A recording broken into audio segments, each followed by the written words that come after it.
Welcome to another installment of The Office Corner with H.D. Campbell. As always, I'm your host, H.D. Campbell. Today, I got another show filled with two very powerful authors. The first author is one of my Creative Inspirations publishing authors, Sonny Live. Sonny Live has a book coming out called Playing with the Boss, and you're going to love her conversation and her interview. My next interview is with Shadress Denise. Shadress Denise is a local author with a lot of talent, and we had a great time talking. So when we return, I'll be back with Sonny Live.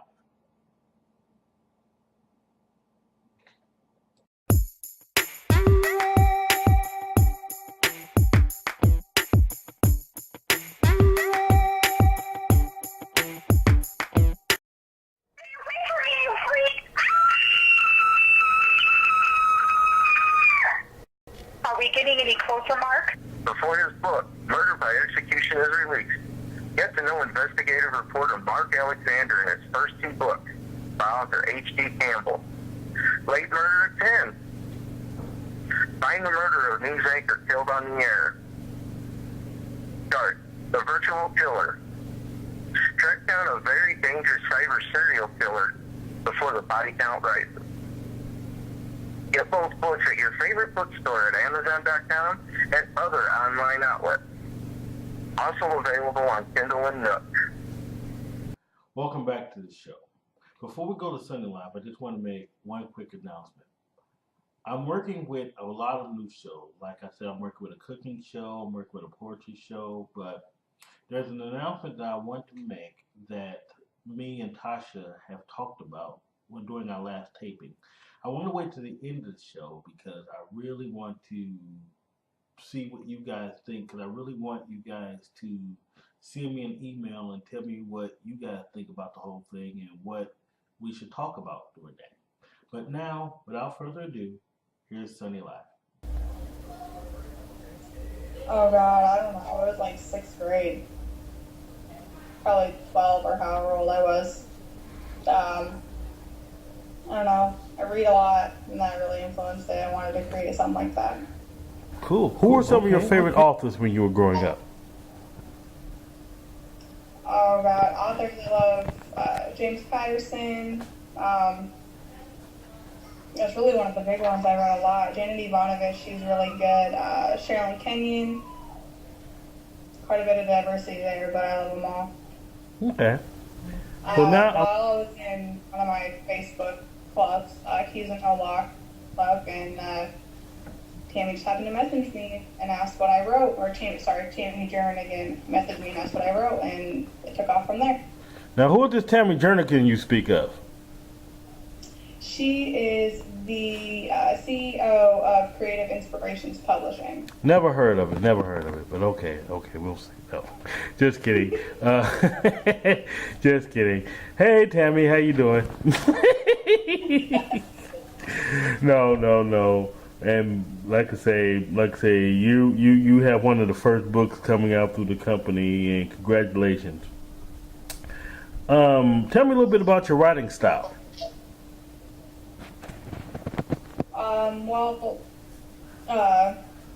There are times where I'll outline something, otherwise I'll just write and let it go. Okay. And what genres do you like to write the most? What genres do you like to write the most? Really, just about anything. I'll just go away. And right now my book that's coming out in November is a urban fiction novel. Otherwise, I'm really into mystery and fantasy and everything like that. Cool. Yep, my book that's coming out in November is called Playing with the Boss, under Creative Inspirations Publishing. All right, and give me a synopsis of it. The book's about, really started off as a love thing, but it didn't turn out that way. All right. So what happened? What was that? No, go ahead. I'm sorry to cut you off, so go ahead. It's about a girl meets a guy, but she knows who he is, but he doesn't know, and one thing leads to another, and they're trying to get their friend back who has actually been kidnapped. Okay. And where will we be able to find your books? Where can you find it? Yeah, once it's released. Well, when it's published in November, it will be under or available to Kindle. Sorry. Okay. Okay. That's fine. That's fine. That's fine. So my next question is, when you're not writing, what do you like to do? Well, I hang out with my kids mostly. Otherwise, I read when I get the chance, or on the off chance. On the weekends, I do go hang out with friends. So what are you reading these days? What do I read? Yeah. Lots of different things. Like I said, I still read James Patterson, Jenny Ivanovich, Sherilyn Kenyon. But I also love to read, SBR David Weaver presents books and other affiliated companies. Love David Weaver. See, we read a lot of the same things, especially James Patterson. I'm a huge James Patterson fan, so we may need to get together and write a book one day. How do you feel about a lot of the drama that's within the author-writer industry right now? Oh, the drama that's going on? Mm-hmm. I mean, I don't get in the middle of it. It's not my business. I mean, obviously it is 'cause I'm an author, but I mean, nobody's directing it towards me, so it's really, I'm not going to get in the middle of it and start nothing. Well, good answer, because good answer simply because there's just so much going on with the writer-author industry. We really need to stay together. We need to come together and just be together, because there's enough room up there for all of us. So my next question is, how can your fans get in contact with you so far? I do have a Facebook page. Search it on Facebook, Sonny Live. Add me as a friend. I do have an author page. You search author Sonny Live. You can like that. I am on Twitter and on Instagram. And those usually, if you search author Sonny Live, or if you put a period in between each word, you'll be able to find me. Okay. While I am doing my Playing with the Boss series, I am also working on a couple murder mystery books as well. Okay. Okay. I'll be looking forward to seeing some of them. Now. Absolutely. Cool. Cause I'm a mystery author myself, right? So, I do. Oh yes, I love a good mystery. So I'm looking forward to it. I'm looking forward to editing it. I'm just looking forward to it. Period. So that's pretty cool. Nice for any new authors out there, because you're a new author. But I guess for any unpublished writers out there, do you have any advice? Right. I mean, yeah, definitely being new. I mean, I can't say a whole lot right now, but definitely stick with your team. I mean, they're there to support you and everything, your company, your fellow writers and everybody. And then our creative inspiration publishing team, our authors, even though they're very talented, I know because I edit their books, they are very, very humbled. And they have a lot of energy that they give to the company. And really, that's all we ask. If you ever want to come and be published with us or anyone else, all we ask is that you write good books and that you're really excited about writing, which there are a lot of authors out there that are. So Sonny is very humble, but she's also very talented. So when we come back, we'll be here with a fun interview with Shadress Denise.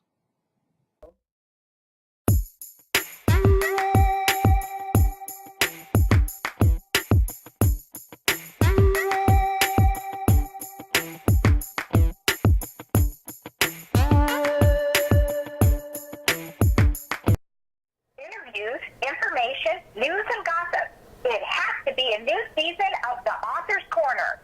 This season, the Author's Corner will take you to places it's never been with its authors and artists. It's still the same fun interviews, just with a little something extra. Check out a new Author's Corner every 2 weeks, right here at hdcampbell.weebly.com or his YouTube channel at hdcampbell1230. And as always, let your writing fuel your spirit. Welcome back. In the last promo, which I'm going to update, it said that we air the Office Corner every 2 weeks. Now we start airing them every week because every week I want to give you something new, something fresh, and I want you to see more of H.D. Campbell as well as H.D. Campbell Productions as well as the Office that he promotes. So, without further ado, I'm going to give you a fun interview I had with Shadress Denise. I did not even know she was a local author until I interviewed her. Thanks to Felicia Bradshaw, who's given me great authors. In fact, I'm going to have a couple of her authors on now next week's show, which I'll tease a little later. But for now, here's Shadress Denise. I was actually 18 when I first started writing, and I started writing poetry. It was just basically my thoughts, therapy put down on paper. And then probably maybe 8 years after that, I eventually gravitated into short stories. And probably most recently, I wrote my first actual novel. So it went from poems to short stories, and then it gravitated to a full novel. Okay. Well, before I get into my next question, let me follow up by asking you. So what influenced the transition from poetry to a novel? Actually, the transition basically came from I entered a contest on Facebook to win a publishing contract, and we had to write a chapter for 3 of the selected storylines. And so I just went for it and wrote the chapter, and I won the contract, and then that's how I gravitated into writing a book. See, that's what I'm talking about. I love that. So who's sponsoring the contest? I didn't hear what you say. Who's sponsoring the contest? Oh, it was my publishing company. They were sponsoring the contest. Okay. The company I'm signed with, yeah. Okay, and who are you signed with again? KPG, King Publishing Company. Okay, and I'll go into that a little bit further as we get more into the interview. Okay. So my next question is when you were a new writer, when you was out there doing the poetry, transitioning over, who were some of your who were some of the authors you'd admired? I like Zane. I like Maya Angelou. I like Anaya Flynn. I'm a big Eric Jerome Dickey fan, as well as who else? Mary B. Morrison, Kimberly Lawson Roby. I like some Robert Greene books, the 48 Laws, 58 Laws, all those different arts of seduction and all those. So I've always been a reader. So with that, I just eventually put my own story on paper. Cool. So how many books do you have today? I have actually written 5 books of poetry. And I have a collection of short stories that I haven't really done anything with. And then this one novel that I just finished. Wonderful. So how many under KGP? How many what? How many books have you published under your publishing company? Just one. Just the one? Just the one that recently came out this summer. Oh, see, I got a problem with that. Because here's the thing, you got so much written and you only got the one? No. You can. I'm sorry. Let me change that. I self-published my book of poetry, one of my books of poetry in February. I'm crazy. No. But that's not the issue. You have so much out there. Quit trying to tease folks and just get all that stuff published. Cut it out. I know. I am. I'm gonna eventually publish the rest of my poetry. Hey. Now I'm all upset. Don't even want to finish the interview because you sitting up here to eating books. I got all these books, man. I'm very upset with you, but I'm gonna go on anyway. I'm messing. Huh? I hear you. What'd you say? I said you sound like my mom. Right. Me to do that. I just finally said fine. I'll put one out. So that's how you get public. We have to get on your nerves enough for you want to put some more of your works out there. Okay, I remember that. I will remember that. I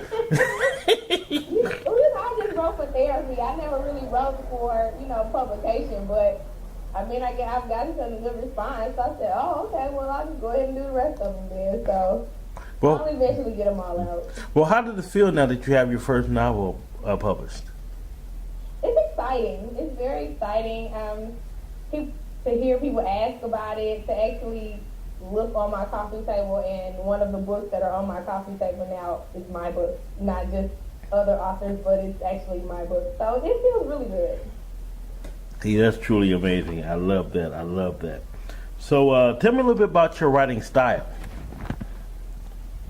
I write from, I guess, just based from a perspective of just reality, who I'm surrounded by, the various scenarios in which I've been in, be it work, church, school, just my everyday life.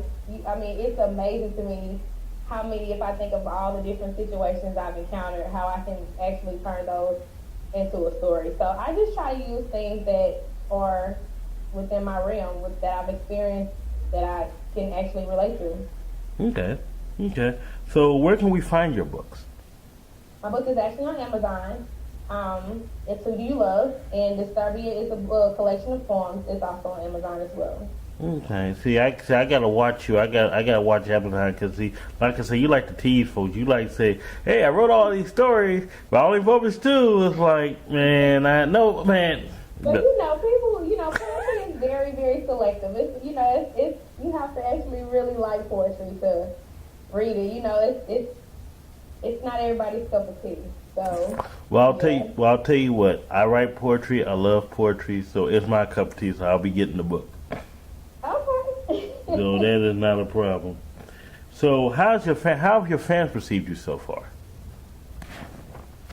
A lot of people have really been. It's exciting. It's been warming. I've had people say, "Hey, I read your book," and people that have read my book are actually telling other people about my book, and then they're buying it. So it's really, really, really getting out there now, and people are reading it, and it's being well received. Okay. Well, when you're not writing, or attending Halloween parties, it's Halloween, guys, so I just had to stick that in there. What do you like to do? I love to read. In the wintertime, I'm a huge TV junkie. I have probably about 50 shows set on my DVR. So I love to watch TV. I travel, shop, typical girl stuff. Okay, I've got to ask. Give me at least a few shows that are on your DVR. Oh wow, I love The Good Wife, Boardwalk Empire, Scandal, Grey's Anatomy. I love Nashville.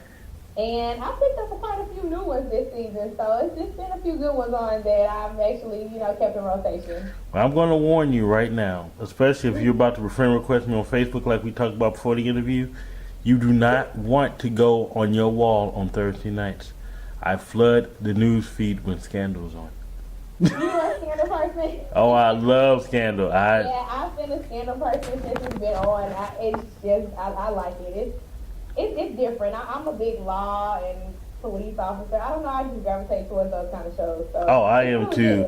Well, see, I write crime novels, so basically I gravitate through all that too. Wow. So yeah, okay. so don't feel bad. I'm that way too. All right. So you like Criminal Minds? Oh yeah, I do. Okay. Yes, I do. Oh, okay. See, don't talk to me about that. I love all that. That's what I'm talking about. You know what? I've never been able to get into Criminal Minds. It's not one of my rotations. So. Well, see. The only thing I only read it because it helped me out because one of my novels is about a serial killer. So okay. that pretty much helped me out a lot. All right. Yeah. Well. Yeah. Okay. I have a friend who writes novels like that too. So, and she's a Criminal Mind. She loves it. Oh, see, that's one. Yeah, because it. And I know we're deviating, but no, I mean it's just all about.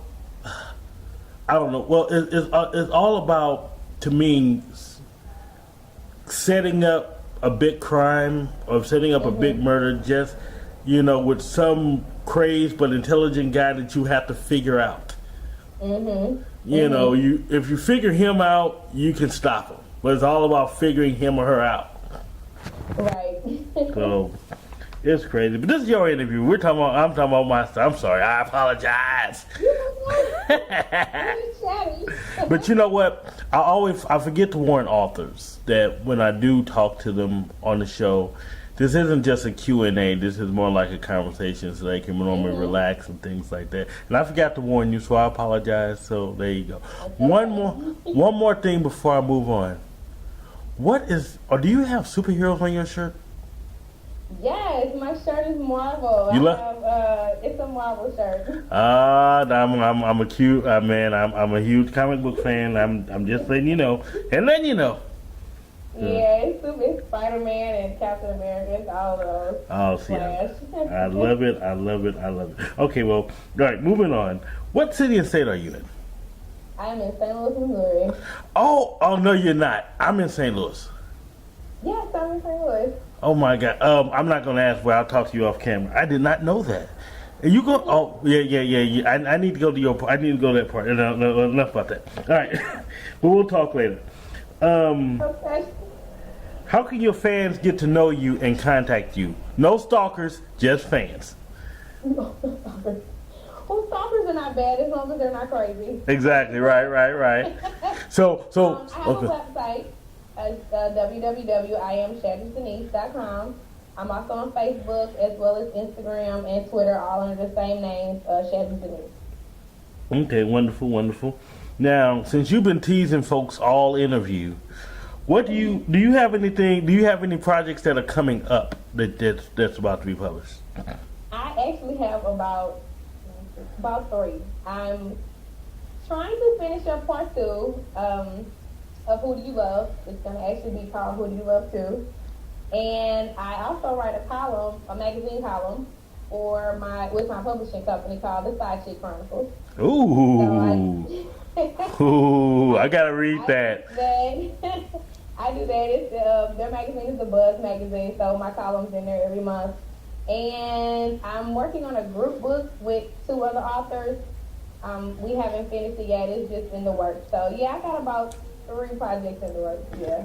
I love it. See, you sit up here teasing folk, doing all this, got all this stuff, working columns, with everything, Is this Felicia Brashaw's magazine? No, it's through my publishing company. She has one. I was actually going to think about writing for her too, but I can't take any more projects on until I finish school. Oh, I understand that. I understand that, well, definitely. So you are in school and everything? Yes, I'm in my last cluster of my master's program. Cool, wonderful. Oh, I'm definitely scared of you. Ooh, all right. So, my last question is, I always give authors the final word.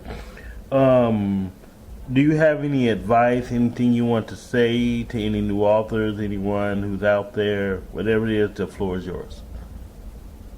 Yeah, actually I do. I just take that leap of faith. Go ahead and put your work out there, believe in your work, stand behind your work, and just go for it. Because a lot of times, you, like I do, or had, you actually have a good body of work, and you're sitting on it. So put it out there and stand behind it and work hard, and it'll pay off.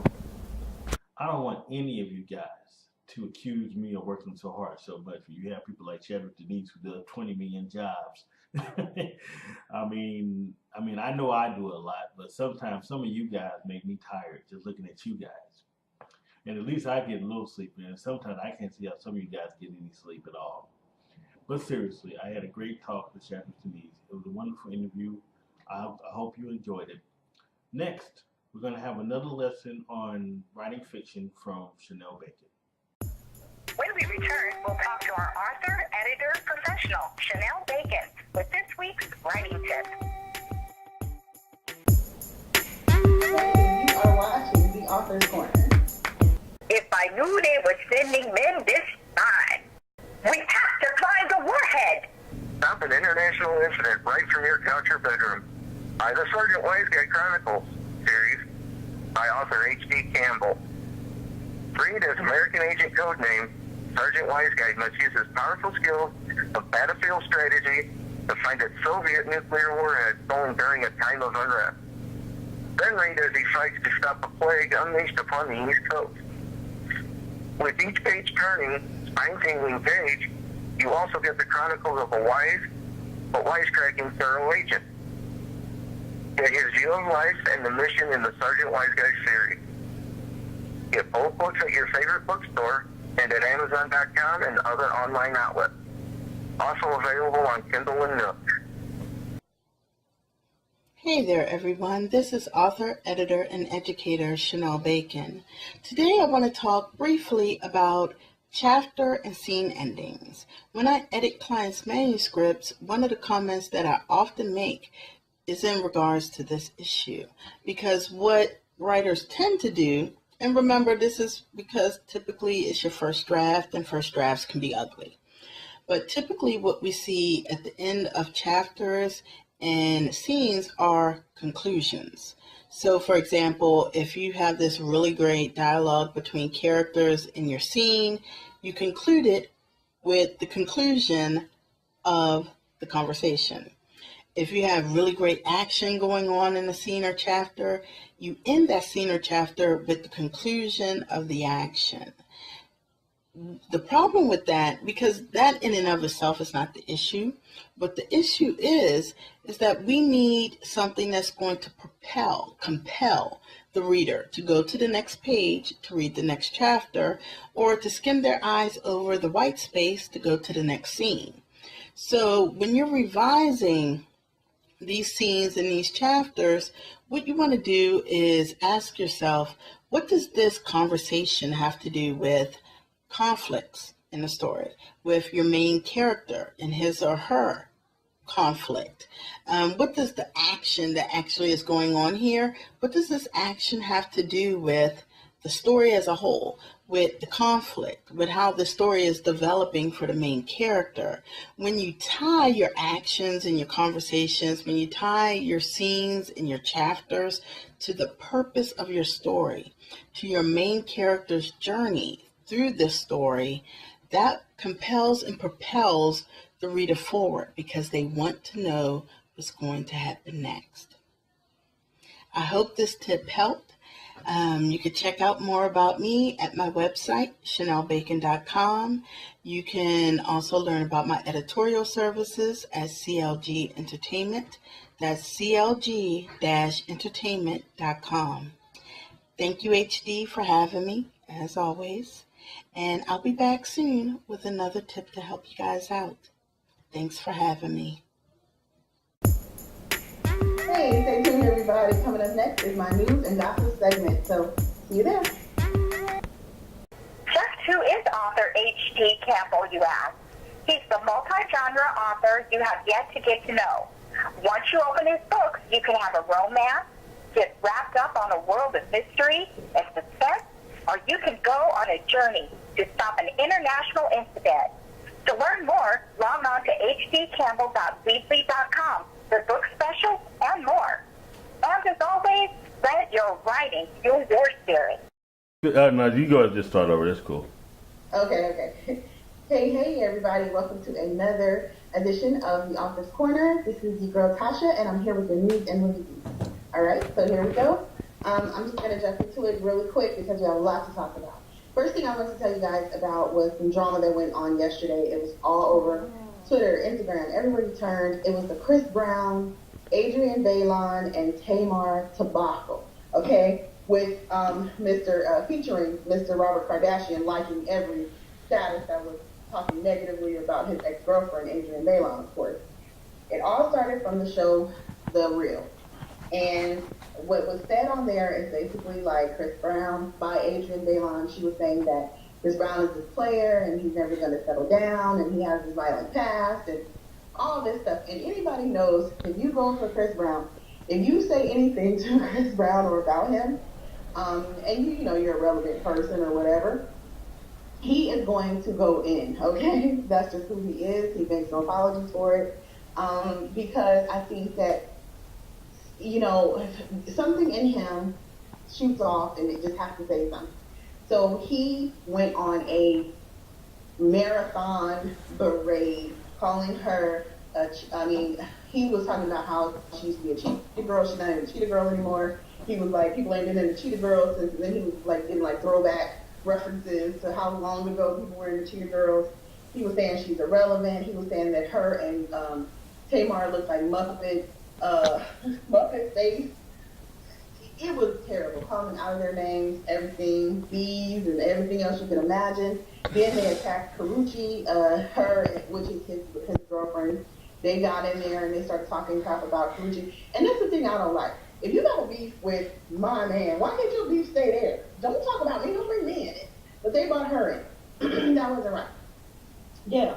I felt that Chris Brown was kind of wrong on some level because he talked about Tamar. And Tamar was really defending him. She said, yes, he's made some mistakes, but he's 26 years old, he's young, let's give him another chance and move on. But no, and you know, she did throw a little shade, I'm just going to say it. And he caught that shade and he was throwing it back. But I don't like guys and girls fighting. I don't know what's going on Twitter.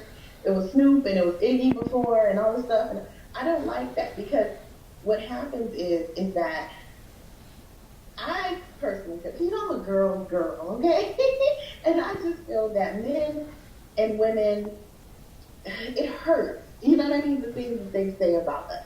You know, if a girl says you ugly or you're skinny or you're whatever, or you're fat or whatever it is, it's just like, okay, whatever. If a guy says it, it's a guy's opinion. And that's what, you know what I mean? I'm like, don't do that. So, guys, my advice to you if you're watching is just that you guys, you know, you can cut a little deep. You know it hurts from coming from you guys. So I will say this. Try not to get into opposite sex wars. It's awful. It's terrible. And it's hard to watch. And that was hard to watch for me. So I didn't go through and read all the comments and all that stuff because I didn't want to feed into all the crap because I hate to see that. Okay? They're great artists, all of them. And nobody is more relevant than the other person. They're all hot right now. You know, Tamar's doing her thing on the real. Adrian's doing her thing on the real. Chris Brown is killing it as far as his album sales and how great he's doing. You're going on tour, dude. Go be happy. Don't worry about nothing anybody else says. I don't think Chris Brown should be trying to get married. He's 26 years old. Have fun. Party. Do everything you're supposed to do. And don't hit nobody else. You good, all right? Moving on.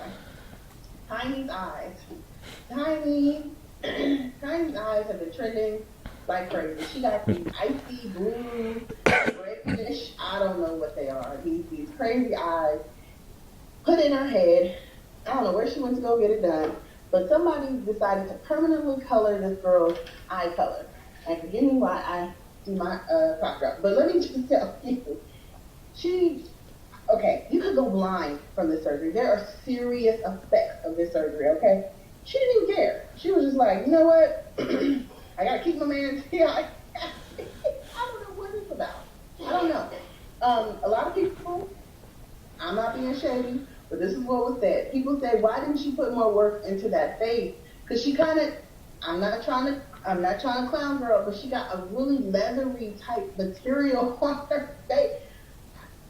If you're gonna do something, start there. Because your eyes were fine. Your eyes were perfect, no problem.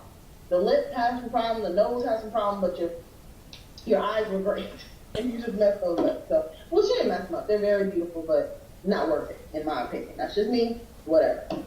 Moving on, but I still like their show, and shout out to Tiny. I love her hustle. She's you know, hey, if you can bring them down, you can uplift them, right?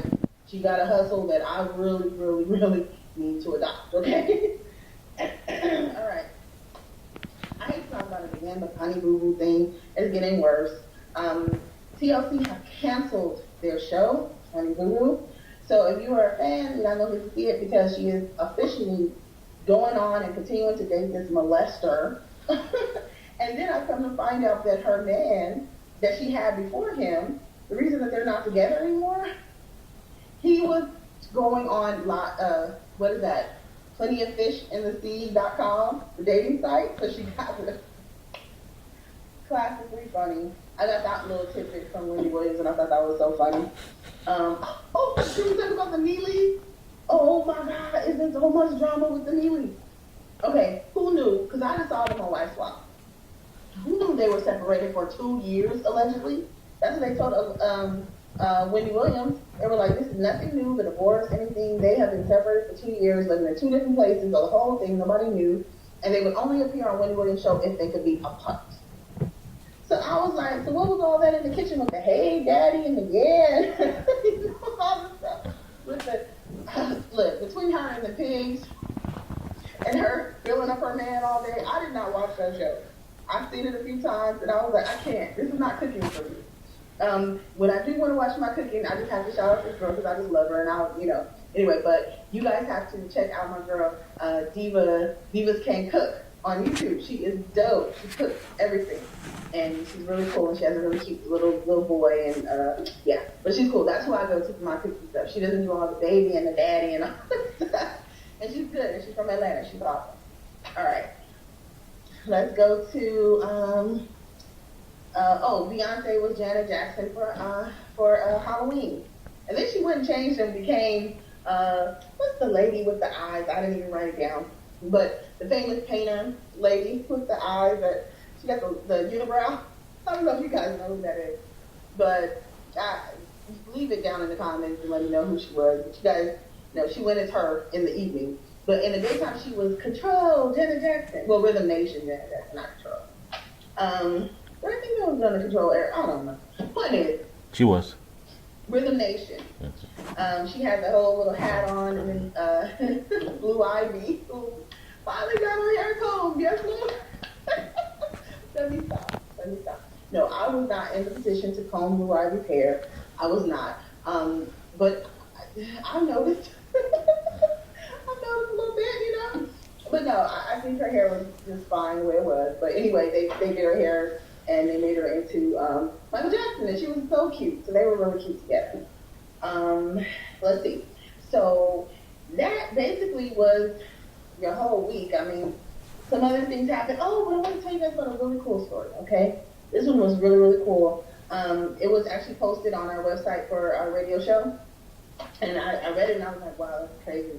But a lady called 911 to order a pizza.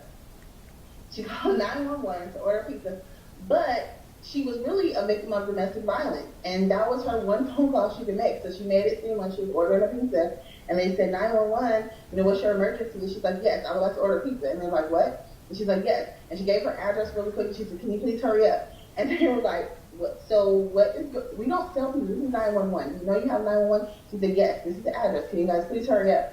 And they said, are you in an emergency and somebody's listening? She said, yes, please hurry up. This is the address. That is smart. That is smart. And I thought that was really good and worth sharing. So, unfortunately, it happens. And if you know anybody who's in any type of domestic situation, that's a great idea for them. And they absolutely need help and they got to get out of a bad situation. So, that's my advice to you guys today. I have some other things for you. I want to get into the reviews and stuff. But that was basically what was going on. Oh, wait. And the cutest Halloween costume goes to these little brother and sister. They were like 2 or 3 years old, and they dressed as old people. And they had the little walker. It was adorable. They won for me, so that was my pick. All right, let's get into Scandal. Yay. Okay, I actually took notes on Scandal, and I was going to forget. I took notes on it because, okay, during How to Get Away with Murder, I will be honest. I cannot pick up a pen or write anything down. It's so good. But I didn't take notes for the Scandal. So here goes. It opens with a dream that Olivia had, and it's like between Fitz and Jake, and it's Fitz and it's Jake, and it's Fitz and it's Jake, and then it ends with Daddy Pope of all people. And he's basically like, you know, he's telling her to wake up, you know, in his Daddy Pope voice. He is the devil himself. Let me just say that. And this guy who plays this role, I mean, you know, we know him, you know, as Byron back in the day. He's married on a different world and stuff. But Byron has came a mighty long way. He looks so crazy in his role. I mean, just awesome. I think he deserves some sort of Emmy. I mean, I know he's not a, you know, standing character or whatever. He's rocking it over there. So anyway, so yeah, he woke her up, and then Abby had stayed over with her friend, which was really cool. And she asked Abby to find out what's going on with Jake. So Abby's on her mission. But I wanted to clock the music of Scandal before I go any further. Scandal has the best music ever.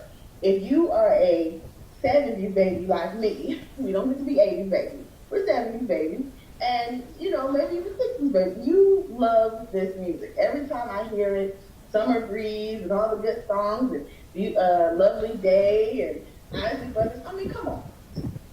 Yay for Shonda and the music of Scandal. It's just amazing. I love it, and that's my favorite part of the show, too. So we see Melly not so smelly anymore. She is out of the shower. She is fresh and clean. She got her, she had her hair together and her outfit together. I was like, hey, Melly. She looked great. And then, of course, it leads us to Cyrus's boy toy. Oh, God. The Cyrus I know, like I told you guys before, would not entertain this fool, would not even, he would saw this coming a mile away, but you know, when you lose somebody, you're wounded and you're off your guard and stuff, so he's lonely, and he's being so stupid.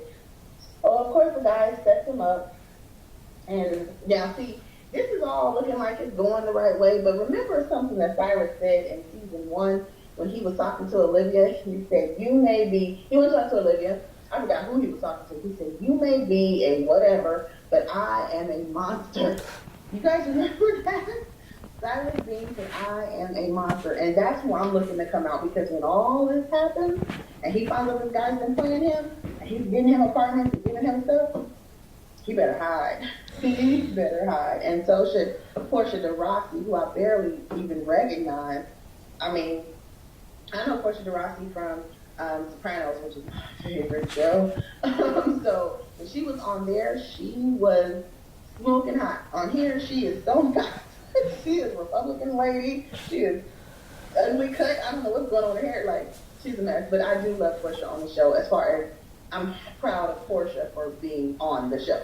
You know what I'm saying? But you know, she's not being her. But I'm just proud that she's, you know, doing the thing. Because you know, Miss Ellen is getting her coin every day on Channel 4. So then we have Huck, and he's so enthralled in these video games. And I was like, what's Huck doing? Because it was so unlike him. But then we find out he's playing with his little boy. And Huck is so smart. I'm sorry. He's very smart. And I hope the mom doesn't shut it down because, you know, he's reaching out. And Huck needs that. He needs family. Let's see. Have we talked about this Canavan guy yet? Okay, no. He shot the president. He shot one of the presidents. I don't even know how. Point is, he shot a president, and I thought he was innocent. Okay, I thought he was innocent. But come to find out, no. He just wants to prolong and become even more, you know. But he duped Olivia, which I kind of was like feeling like. I was like, Olivia goes so hard for people, and I was like, what if she's wrong? And sure enough, she was. And he was playing her the whole time. And let me just tell you, the president's wife is my favorite person. When she came in there and she said, he has lots of pictures, I was dying. I love it. I love it. I love it. She, you know, it's just like those people that they know the situation, they accept the situation, but you're not going to just push them into the corner and treat them like they're nothing because they pay their dues and they're not fools, you know. And so when Melly was coming there, she was like, girl, you can get over there and have a seat. I've been running the country for however long. I do think, you know, women, we influence decisions a lot of times with powerful men. We do, you know, and good for us, right? It's good for us. But I like that now things are opening up to where we do things on our own. We don't need to ride on the coattails of somebody else, right? So anyway, but she's been running it forever, and she told Melly that. So let's see. So that's what was going on. Oh wait, did you guys get that when the girl told the president, when Portia de Rossi's character told Melly, "I'll lead you to your funeral"? That was really creepy. I was like, is she threatening Melly? Like, I don't know what's up with her. I gotta keep watching and see what's going on with that. And then it goes to Fitz drinking. Okay, Fitz is drinking with the, let's see, me and my notes, Lord. He was drinking with, I don't know. Okay. Did I say he was drinking with somebody? I don't know. Oh, wait. Was that at the end? Was Fitz having a conversation with somebody? Oh, no. Fitz had to find Jake. He had to basically let Olivia get time with Jake, and she finally did. Olivia, some sort of way, finagled her way to being able to talk to him. Really, it was Abby, because Abby basically put her job on the line, you know, and said, you know, you really need to let her see him. And I think Daddy Pope, that's who he was drinking with. That's what that says, and it does not. He was drinking with Daddy Coke, and like I said, he's the devil, and he can convince you to do anything and make you think you have the idea. That's how he is. He's very cunning and very, he just rubbed me the wrong way, but he got what he wanted. Olivia got a chance to see him, and Jake, he didn't have any hope. So I don't know what's going to happen with Jake. I really hope that he gets out, because it's like the more that they do this to him, the more I want to see him out. But for Olivia to tell the president that there's hope, I don't see her giving up on Jake, especially if he gets out. And she does not need to go back to Fitz. As much as I like them flirting and all that stuff, she does not need to go back with him, because he is so, he thinks he knows what he wants, but he really doesn't. He will want Melly today and then her tomorrow, and this and that. It's just too much. So bottom line, and they have done too much to each other. At this point, I think he killed her mama. I think he killed her mama. She definitely had something to do with, I mean, she didn't, do it, but her family killed his son. I mean, it's a mess. It's a mess. So let's just do this with Scandal. Let's just put a pin in it until next week. And let's wait for that. And let's get into how to get away with murder. First of all, I want to say Viola Davis can give you that Oscar-winning, don't leave this house. She is so dramatic, but it's a beautiful thing to watch. She is in control of her craft, okay? And she can make you feel how she's feeling. Okay, so it opens up. Wesley is running all over the house, and to me, when you know that you're in a league that's bigger than yourself, you would think you would chill and listen. He's so involved in this girl that basically left a phone in his house of a dead girl. Well, like, how do you know you even trust her? He's so 20, which is probably how old he is. It's like, don't go running off. Like, pay attention, listen. This lady is your professor. She's a lawyer. She's an attorney. She knows what she's doing. Even if it is her husband, she's going to investigate her husband. You know what I mean? Because when it comes to stuff like murder and stuff like that and cheating and stuff, she's getting the inside track. You need to chill and listen. But he didn't, of course. So then he calls himself, telling her, basically, because she's asking him what did he want, or whatever. And he wants the girl found, and that's what he wants. Whatever. So she goes and she hires a little hot guy. I don't know his name, but that lawyer is really attractive to find him and to find her and hunt him down. So she hunts her down, and I guess they bring her back, whatever. She's wanting to compromise or whatever. I really wish I would have took notes on this now. The wife wants to, I'm sorry, she's still questioning her husband. She doesn't know what's going on. But she's been throwing up this word, your wife whore, your wife whore. First of all, he's white. It's not far of a stretch to think that he would be attracted to his own kind at some point. Yes, I'm sure that, he thinks that she's attractive and stuff. But stop with the white whore. Just for me, personally. It's just too much for me. But that case, oh my God. I was giving her standing ovations for the case for the guy that was on death row. That was really scary because she went to go visit him in prison, and he was saying that, he was set up. And people really do this stuff. They have their own agendas that have nothing to do with people, and people really go to jail that are that are simply innocent and never did anything because of political gain or whatever is going on. And so people, when we get on jury duties and all this, we need to pay attention. We need to ask questions.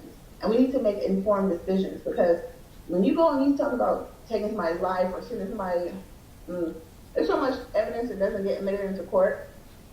I'm not going to go too deep into that, but I did watch this really good documentary on that.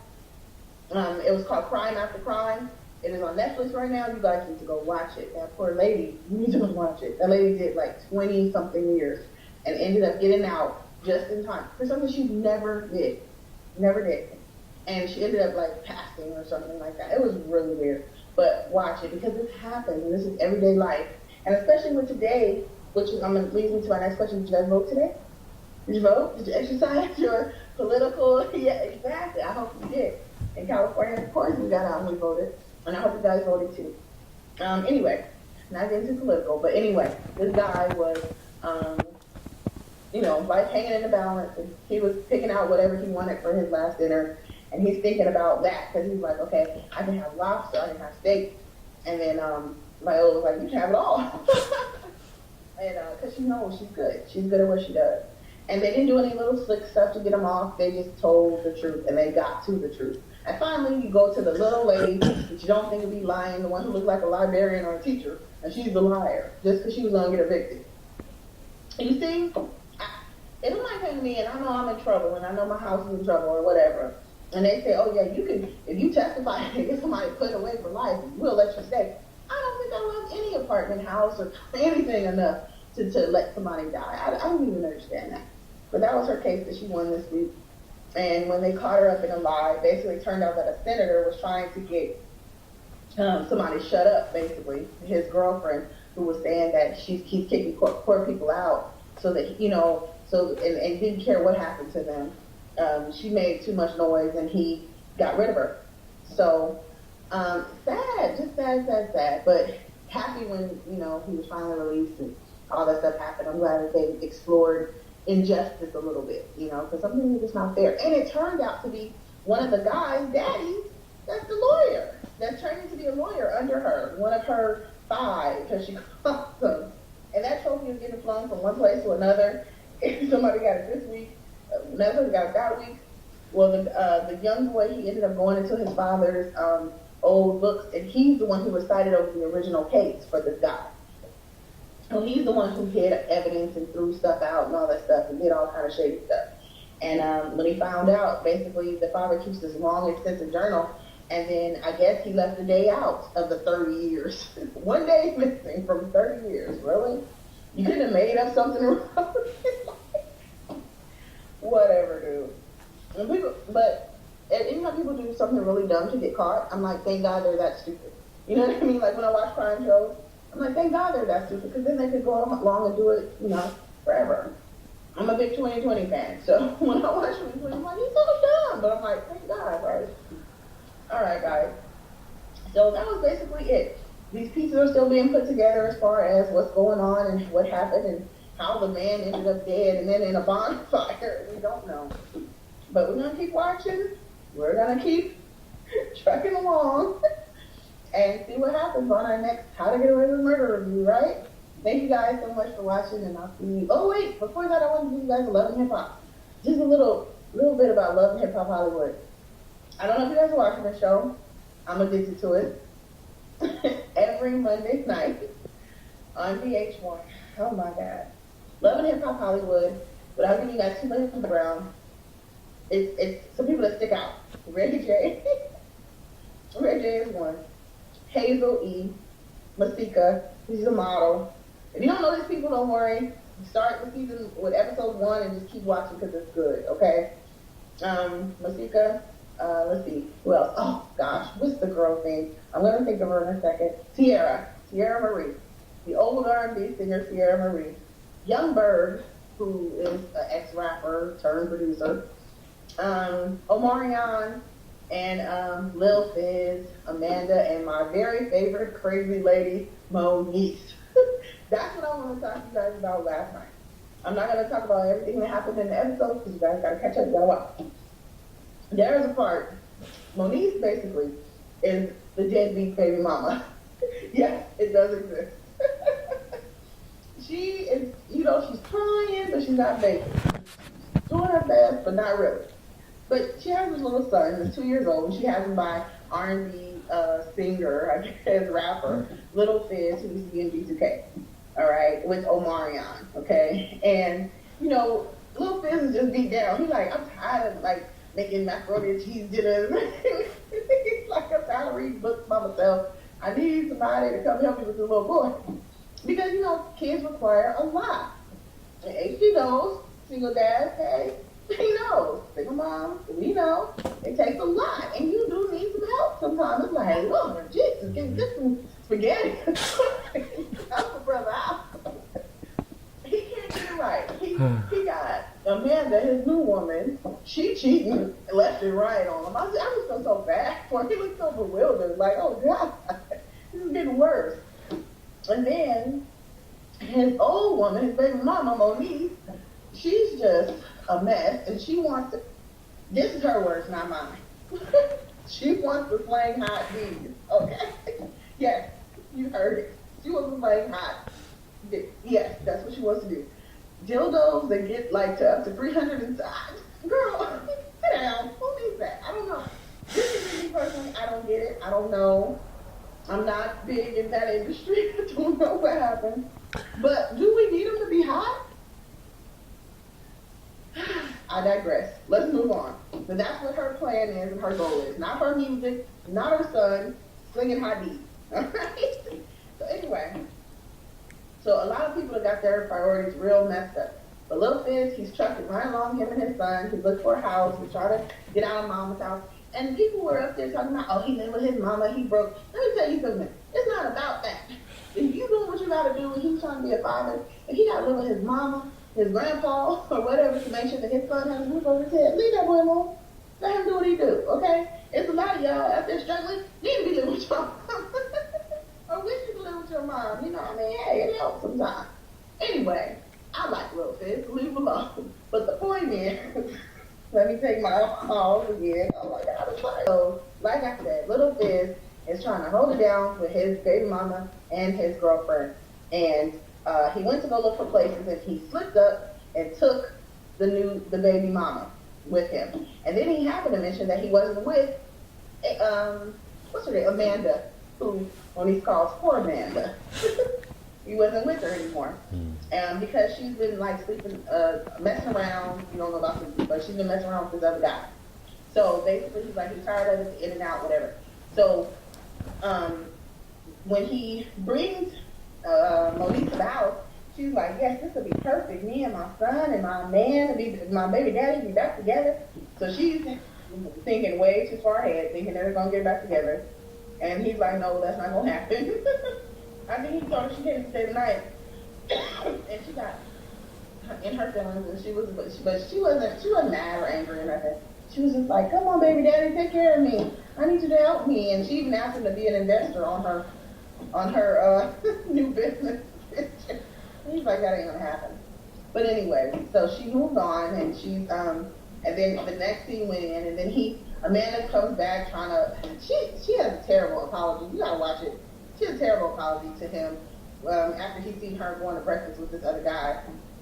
She's one of them people that just like they can kick you in the face and then just be like, oh, I'm sorry, I used to hurt you. Like that, like just no compassion, nothing. Anyway, so he was like, no, and I'm thinking about moving, and I took Monique, and she went to go see the house, and she's like, wait, you went to go see a house with her? So now she's like, you're my man. He is? What? So she wants to confront Monique, and this is where ish got real. Ready? She goes, they're in a restaurant, Monique comes, and I have a friend that actually reminds me so much of Monique. When she's very, oh my gosh, she's very bougie, girl. She's raised, Pasadena, California, so she's very studied and that type of stuff. But she's really crazy, like she really will hurt you. And you don't know it, but she has that side of her. But really super sweet. She's not dating baby mama or nothing like that. But she just reminds me of Monique. Anyway, so it's really funny because this is Monique. The girl is like, well, you're not even a fit mother, and you're this, and you're that. And if you want to kick a woman and or man, tell them about their parenting skills. Challenge them as a mother, challenge them as a person, you know what I'm saying? Anytime you come for people's integrity or whatever, even if it may be true, you really got to be careful. Because what may happen is what happened to poor Amanda. Monique took her jacket off, and she said, I'm going to need you not to call me anything other than Cameron's mother, or call me Monique. Those are the only two things you get to call me. And the girl was like, well, I'm just saying, you're no good, and you're useless, and you're this, and I was like, oh, Lord. Monique lifted her hand, started praying to Jesus. Please do not make me kill her. Won't he do it? Yes, he will. And everybody's like, what happened? Then she grabs her hair like this, turning, pulling motion, pulls the girl down to her, like down. I mean, the girl must have absolutely no anything right here anymore. It's gone. Okay? She just pulled this girl's hair so hard. Security had to come. And she was like, didn't I tell you? Like she was doing a speech. It was hilarious. It was classic. It was so messy. But it was so funny and entertaining, and you gotta love it. Point is, you gotta watch Love and Hip Hop. Alright guys. Sorry. You guys got a nice little coffee review today.